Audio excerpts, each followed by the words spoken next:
a unique opportunity for anime and manga fans. If you're a One Piece fan, I'm sure you'd love to draw your favorite characters. Now you can get 2 amazing books for free. The first book will teach you drawing techniques, and the second one will show you how to create art directly on your phone without even needing to draw. You'll be able to create stunning virtual artwork just like the one on your screen right now. Both books are completely free if you act fast and click the link in the description. Don't waste time. This is a one-of-a-kind opportunity.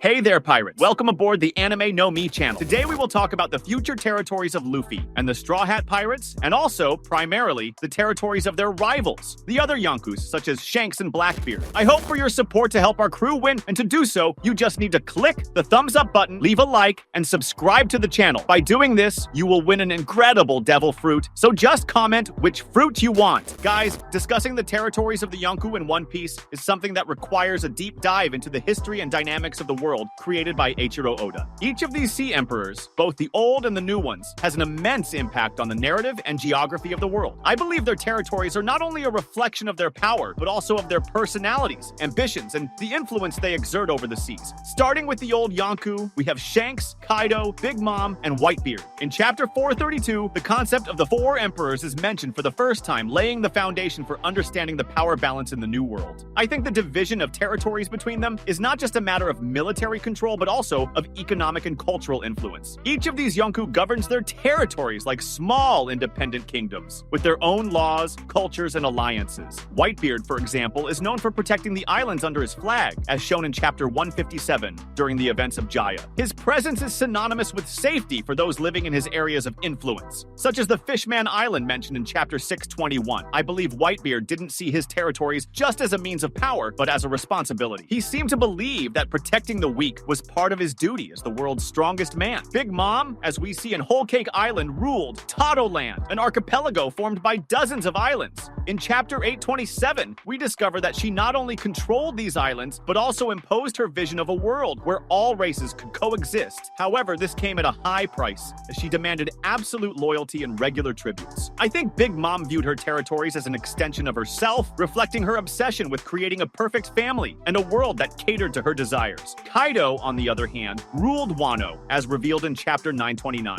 Wano is an isolated country, protected by its mountains and the decision of its leaders to avoid contact with the outside world. Under Kaido's control, Wano became a fortress, used for weapon production and as a base for his experiments with Smile. I believe Kaido saw Wano not just as a territory to rule, but as a means to achieve his ultimate goal of creating the greatest war the world has ever seen. His control over Wano was both strategic and symbolic, as it demonstrated his absolute power. Shanks, the most mysterious of the Yonkou, doesn't have his territory explicitly detailed in the story. However, we know that he exerts influence in several areas of the New World and is respected by both allies and enemies. In chapter 434, we see his relationship with other pirates and his ability to negotiate with the world government. I think Shanks uses his influence diplomatically, preferring to avoid unnecessary confrontations and maintaining the power balance in the New World. With Whitebeard's fall, we saw a significant shift in the Yonkou territories. In chapter 581, it is revealed that Blackbeard began taking the territories that were once protected by Whitebeard. I think this shows how quickly the power balance can shift in the world of One Piece. Blackbeard not only took over the territories, but also brought a new style of leadership based on fear and manipulation. The new Yonkou, including Luffy and Buggy, also bring a new dynamic to the New World. Luffy, by defeating Kaido in chapter 1050, not only freed Wano, but also solidified his position as one of the new Yonkou. I think this marks the beginning of a new era, where the territories of the Yonkou will be defined not only by brute strength, but also by the ability to inspire and lead. Buggy, on the other hand, is a surprising choice for Yonkou, but it makes sense within the narrative. In chapter 1058, we see how he uses his influence and manipulation to create the Cross Guild, an organization that challenges the world government's bounty system. I think Buggy represents a completely different approach to the idea of territories, using alliances and unconventional strategies to consolidate his power. Bartolomeo, the self-proclaimed #1 fan of Luffy, emerged as one of the boldest names to challenge the power balance, particularly turning his attention to the territories of Shanks, the red hair. His blind admiration for Luffy led Bartolomeo to take actions that many would consider consider insane, but in his mind, they were gestures of loyalty to the future Pirate King. He began invading territories under Shanks's control, declaring them as Straw Hat properties, which quickly caught the red-haired's attention. In Chapter 875, it is mentioned that Bartolomeo burned a flag of Shanks's crew and hoisted the Straw Hat flag in its place.